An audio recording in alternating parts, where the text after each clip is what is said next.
Hello বন্ধুরা, দেখতে পাচ্ছেন ষান্ডা এখন যে বিষয়টা ভাইরাল বেশি হয়েছে। এই ষান্ডা কিভাবে ধরে, এগুলি মরুভূমিতে অনেক খুঁজতে হয়, খুব সহজে পাওয়া যায় না, কারণ এগুলি পাইলেও ধরা খুব কঠিন। মরুভূমির মধ্যে কিছুই খায় না, শুধু খাবার পোকামাকড় এগুলি খায়। একটা ষান্ডার পাইছে, খুঁজতে খুঁজতে একটা গাতার ভিতরে ঢুকে গেছে। এখন এটা কিভাবে বের করবো? এখানে টানতে টানতে অনেক শক্তি। সেম দেখতে গুইসাপের মতো, কিন্তু এটা আসলে গুইসাপ না, ষান্ডা। এগুলি খাওয়া যায়, ধীরে আরব কান্ট্রির মানুষ অনেক পছন্দ করে। এই অবশেষে ষান্ডার ধরলো।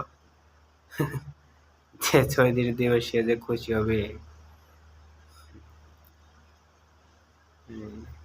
অনেক বড় একটা ষান্ডা পাইছে।